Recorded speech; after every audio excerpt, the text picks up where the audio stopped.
What's up again, guys? Brian here at 3TR, and it is that time of the year once again that I will be sharing with you the top 10 best movies that I saw this year in 2013. And I would like to state off right off the bat that my list may end up being drastically different than yours, but heck, it's my opinion, it was my movie experience, and let's get started with number 10. And number 10 on my list was actually a movie that never actually came here in theaters in the States, and that was Dragon Ball Z Battle of the Gods.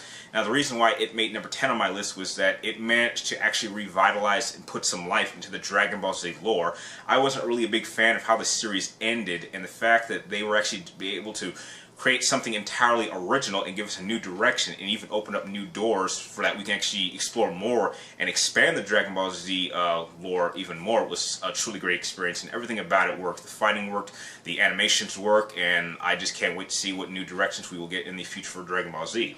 Going into number 9 was a movie that I'm sure will not be on many people's list, but it will for me, and that was Las Vegas. Las Vegas for me was the complete embodiment of the type of experience that I would like to have here in Vegas with a great group of friends, but unfortunately I don't have friends like this here. I only have like one friend who's in that area, and everything about it was just a fun filled movie. It had a good amount of emotional scenes. I absolutely loved the chemistry between the four main characters of Michael Douglas, Robert De Niro, Kevin Kline, and Morgan Freeman. They really did feel like a great group of friends who had been together for a very long time, and even some of the serious tones that the movie projected were done very well. If you haven't checked this movie yet, or if you're ever planning a trip to Vegas with a group of your friends, I absolutely recommend you watch this movie first so you can know what to expect. Going into number 8, I picked pretty much Power Rangers on steroids, also known as Pacific Rim. Now, going into Pacific Rim, I kind of knew what to expect. I wasn't expecting a very great script or great acting, but what I was expecting was great action, and this movie certainly did deliver on that level. To see the Jaegers and the kaiju kind of fight and duke it out in really extreme ways was very entertaining. I just wish that they were a little bit more diverse and not always at night, which kind of made it sometimes difficult to see. And if they do a Pacific Rim 2, I really would like to see exactly where the story goes from there, because I definitely think that you could actually do more with this environment of Pacific Rim.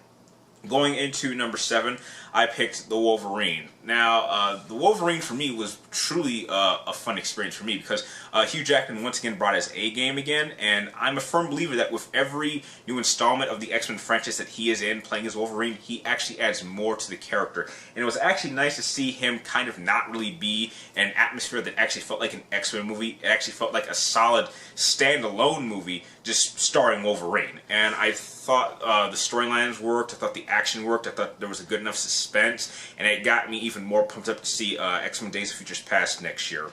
Going into number 6, I picked Oz the Great and Powerful. Now, this movie really surprised me because it was actually able to do two things. It served as a really great prequel, and it actually allowed to actually add new elements to the Oz lore that weren't originally there, and actually make it feel like it was very genuine and unique and actually belonged in this world.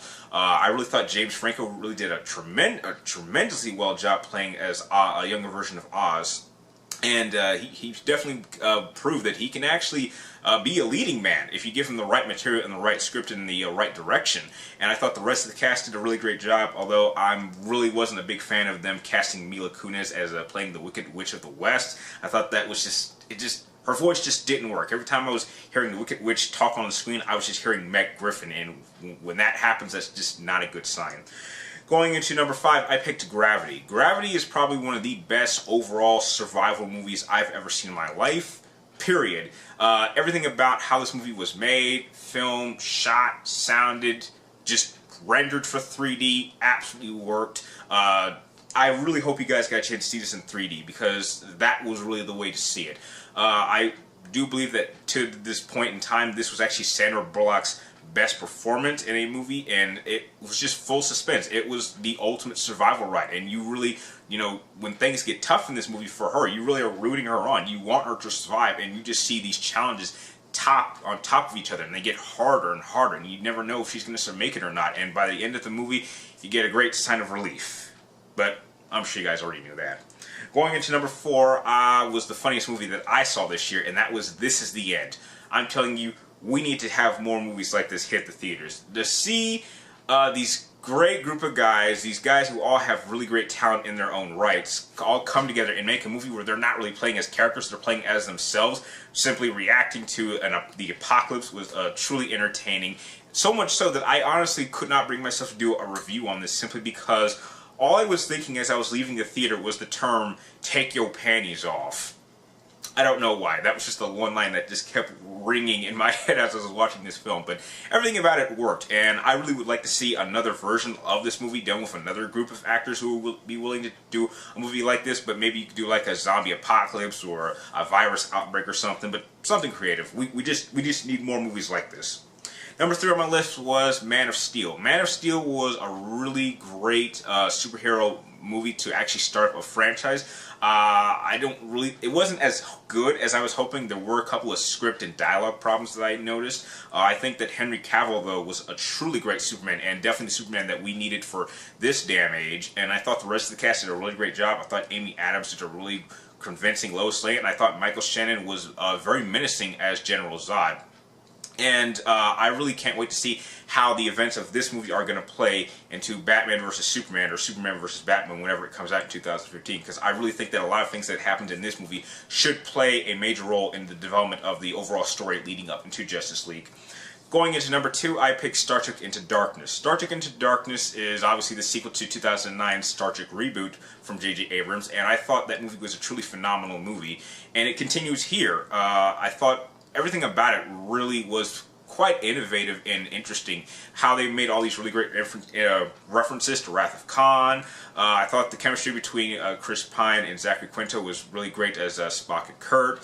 But unquestionably, the best thing about this film was Benedict Cumberbatch's performance as Khan. He is just absolutely menacing. I mean, he makes a pretty damn good Sherlock on BBC Sherlock, but he makes an even more just spine-chilling villain. And I'm telling you right now that if he ends up being cast as like the main villain for the next Star Wars movie for Episode 7, I might see that movie multiple times because I think he'd make a great Sith Lord.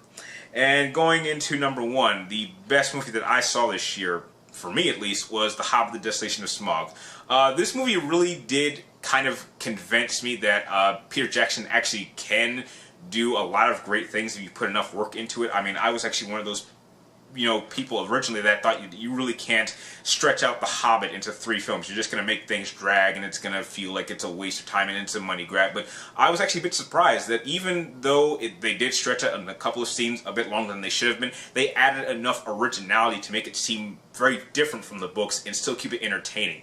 Everything about this movie was great. The filming was great, the action was great, the use of CGI was pretty well at the most parts, but unquestionably the best thing about this film was, once again, Benedict Cumberbatch playing the dragon Smaug. And I have to say that if you're going to remember anything about this film after leaving the theater or after finishing the movie, if you ever get it on Blu-ray, which you should, you're going to remember that dragon Smaug, because he was probably the single coolest dragon we've ever seen in a cinema movie, probably since Sean Connery's Drago.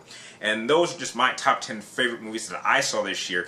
But as an honorable mention, I want to give you guys a quick must-see film, which I'm not really adding officially to this list, but it was so on its own. It was just on a level above all of these films that you have to check this movie out, and that was 12 Years a Slave. This was probably the most emotional experience I've had going to a movie theater. I mean, I kind of had an idea of what to expect going into this film because I had studied, slavery at this time period, throughout middle school, high school, and in a couple of semesters in college. But to actually see it on the screen and see it in such a graphic way was just such an emotional experience for me. And I actually saw this with my mom, and I'm not even ashamed to say that I actually really cried and was fighting back tears really hard with a couple of scenes. I mean, heck, I can get through something like Roots pretty well, but this was just on such a much higher level, something that I didn't even think I would even expect going into a movie like this, but I'm happy that I did. And if you haven't seen a movie like this,